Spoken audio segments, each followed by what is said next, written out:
in the NCAA, we're always looking at the rivalry of San Beda and San Sebastian. I mean, sure, it's entertaining, right? But I think once in a while, we'd like to see other teams take it to the big two. You'll have teams like siguro JRU, Letran, and currently Perpetual is doing well. But parang, no crap here. Parang, none of these teams are really on the same level of these other two. And year after year, it's always going to be San Beda and Sebastian. Now, my point is, and the question I want to ask today is, are people getting tired of watching San Beda and San Sebastian year after year in the NCAA? I guess so, because when you think about it, for the last, including this year, it's going to be 4. So the last 3 seasons, they've been the 2 best teams. And it comes to a point, because it's not like the UAP where you have other teams challenging in the Final Four, the casts change, and you don't really know who's going to make it to the finals, quite sure.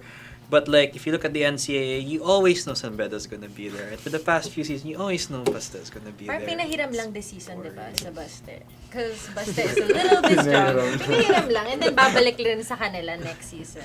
But I think it is kind of getting tiring because after a while, you just don't want to watch it And just anymore. building up what she said, next season, you have Abueva going to the PBA, you have Pascual going to the PBA. So it's gonna be just San Beda. Pero because you have Jen here, kailangan niyang Siyempre, kumontra. kontra na naman ako. It's me. Hindi ako sawa sa Beda Baste. Feel ko yun. It's like vanilla? Is it like vanilla where you just... Beda Baste, siyempre, exciting pa rin sila no matter what happens. Alam mo yun, there's always chances na mag-aaway sila or magkakagulo. So, exciting talaga yung game. Siyempre. Tapos, especially this year, since mag-graduate na yung mga ibang players ng Baste, for sure, they're gonna give Beda a good fight. Tapos talagang bakbakan yung game na to. And, well, San Beda rin, natalo sila and stuff. So, gusto talaga nila ma-prove na sila yung number 1 team sa NC. Tapos, feeling ko naman kaya mga tao, they're getting tired of Beda and Baste. Because there are new teams in the NC, so parang kina-count out mo na talaga sila. Plus, ang daming teams. So, yung mga tao, yung sinusubaybayan nila, parang, alam mo yun, ang dami masyado. Parang walang series, walang... Yeah. 10 teams is pretty hard. It's hard to try to get, know each team. But coming from let's taga Beda ako or taga San Sebastian ako. Isn't that what makes it a rivalry na year after year kayo yung magkatunggali? For the same reason why Ateneo Parang Lasal are we saying in the early 2000s was like parang screw the rest of you guys. This is our league. It's gonna be Ateneo Lasal.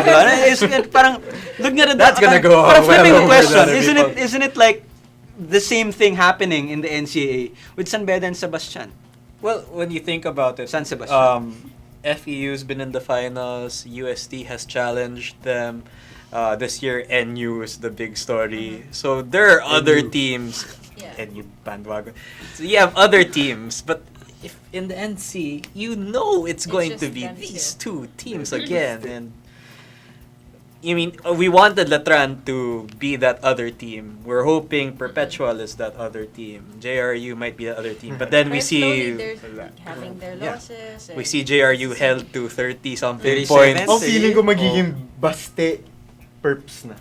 Tinanggal yung San Beda.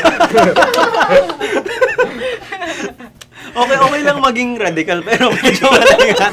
Baste and Perps. Beda Perps. Beda Perps. Next year, it's gonna be... Next year, syempre, wala na nga yun sila Sanggalang.